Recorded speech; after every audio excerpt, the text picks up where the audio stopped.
Si atendemos al régimen de disolución y extinción de las sociedades, tenemos que tener en cuenta que la sociedad constituye un entramado de relaciones jurídicas. Este entramado de relaciones jurídicas, ¿qué significará? Significa básicamente que no puede llevarse en un simple acto, sino que como tenemos relación con terceros, tenemos que proceder a intentar disolverlo de la forma en la cual los terceros no queden perjudicados. En este caso será un proceso complejo, iniciándose con la constatación de una causa de disolución, después habrá un proceso de liquidación y finalmente pues se repartirá el haber social entre los socios. La liquidación afecta a las operaciones con terceros, mientras que la disolución afectará a la relación entre los socios y la sociedad, evidentemente que se extinguirá. La disolución es un presupuesto jurídico, por lo tanto, con el cual se pretende la extinción de la sociedad, pero no supone una causa inmediata, no supone una extinción inmediata, sino que primeramente, como hemos dicho, tenemos que constatar una causa y posteriormente a esta causa acabar con la deuda y una vez acabada la deuda repartirnos el pastel que quede, digamos, el haber social y ya podremos extinguirla mediante un procedimiento en el registro.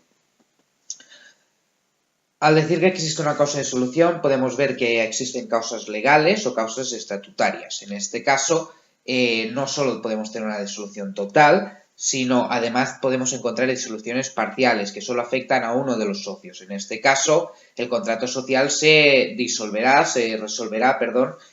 respecto de este socio determinado. Bien, las causas de disolución básicamente podrían ser el cumplimiento del término fijado, este actuará ipso iure, por ejemplo, el día 31 de diciembre del año 2020 se extinguirá la sociedad, por lo tanto se extingue. Conclusión de la empresa que constituye su objeto, por ejemplo, nuestra empresa la constituimos para edificar un puente, pues en el momento en el cual el puente esté edificado, pues no podremos realizar nada más.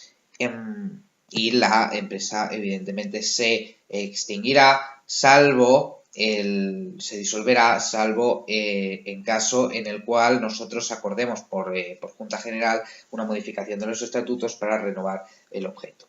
Y imposibilidad de conseguir el objeto social sería la tercera causa. Esta causa básicamente se puede ver por causas intrínsecas, por ejemplo, lo que sería una paralización de los órganos de gobierno, o bien extrínsecas, es decir, una imposibilidad bien legal, bien material de realizar el hecho. Por ejemplo, nos dedicamos a la explotación de una mina y esta mina se ha agotado, pues no podemos seguir con la empresa. Bien, tenemos también una causa cuarta, la pérdida entera del capital. En este caso se aplicará exclusivamente a las personalistas porque no entendemos que sea tan grave en las sociedades capitalistas.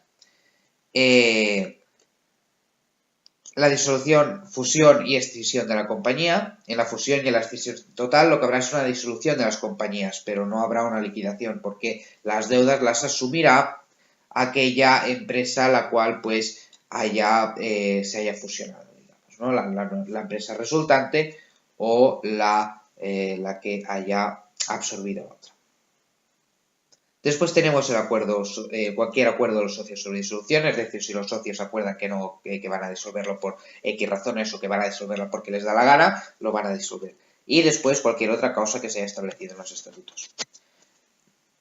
Después tenemos otro tipo de causas distintas a las comunes de todo tipo social, que podrían ser causas específicas para sociedades colectivas y comanditarias. En este caso podría ser, por ejemplo, la muerte de uno de los socios colectivos. Sabemos que las sociedades colectivas y comanditarias se constituyen por el carácter personal de sus socios, es decir, porque son ellos y no otros. Entonces la muerte de unos podría provocar esto, salvo un pacto de continuación con el heredero, aunque no hace falta, no es un requisito único el hecho de que haya un pacto en los estatutos, pero además de este pacto, quiero decir, hace falta la aceptación por parte del heredero, porque si no, el heredero dice que no y ya está. Y entonces lo que se hace es que la sociedad paga el precio que vale sus acciones, digamos, y podría continuar. Puede ser que los socios en el pacto de continuación con el heredero pueden decidir si entra o no Entonces, si deciden que no entra, también habrá que indemnizarle, evidentemente. Después tenemos una segunda causa como inhabilitación de un socio gestor para administrar sus bienes. En este caso es una causa de disolución también. La apertura de fase de liquidación en el concurso de cualquiera de los socios colectivos. Una denuncia al contrato social realizada por tiempo indefinido, es decir, nadie puede estar obligado a mantenerse en una posición jurídica indefinidamente y se podría hacer mediante un procedimiento judicial o bien extrajudicialmente. Y tenemos una tercera tipología de causas que serían las causas específicas para sociedades capitalistas, las cuales se verán en posteriores momentos. Bien, las formalidades del procedimiento de disolución. Básicamente, ¿qué formalidades tenemos que cumplir? El cumplimiento del término, en este caso sería ipso iure, es decir, si hemos fijado que el día 31 de diciembre se acaba la sociedad, se extingue, punto. Las demás causas hace falta una reunión de los socios la cual lo apruebe. En este caso, el acuerdo en las personalistas deberá ser por unanimidad y en las capitalistas por mayorías reforzadas. Se lleva al registro civil y en este registro civil se hace una inscripción constitutiva. Además, en las personalistas cabe lo que se le llama la rescisión parcial del contrato, que hemos hablado antes, en los supuestos del artículo 218. Y en la liquidación se buscará pagar lo que se debe, por lo tanto, cuando acabemos de pagarlo todo, entonces nos podremos extinguir. Bien. Ahora vamos a hablar de la figura del liquidador. La figura del liquidador es aquella persona la cual tiene unas funciones determinadas en este procedimiento de disolución. Primeramente, representa a la sociedad en las operaciones de liquidación, tiene la representación legal de la compañía, por lo tanto, si no, no podría representarla. Se debe cerrar el balance el día que se inicie la liquidación, lleva la custodia y correspondencia de la compañía. Debe tratar de enajenar los bienes sociales y reducirlos o transformarlos en dinero. ¿Para qué? Para poder liquidar los bienes y después el haber social. Y debe realizar una publicidad periódica de la liquidación, es decir, debe presentar sus cuentas, etcétera, etcétera. Vale. Sobre la distribución del haber social tenemos que tener en cuenta que cuando se termina la liquidación, todo lo que quede es algo que hay que separar, porque la sociedad se ha muerto, digamos, vamos a matarla, se ha extinguido. Entonces, como está en fase terminal, lo que hacen los socios es que se llevan pues las demás partes, en este caso, que queden. En este caso tenemos que tener en cuenta que si es dinero es muy fácil, es decir, partimos el dinero por tantos socios que haya y ya está, pero si son paquetes, si son inmuebles, por ejemplo, bienes materiales e indivisibles, pues entonces tenemos que hacer una serie de paquetes, una serie de paquetes, de conjuntos de bienes, los cuales pues más o menos sean equitativos y por lo tanto no se vean perjudicados los socios. Si fuera una división in natura, en este caso se deben seguir las normas generales de participación hereditaria.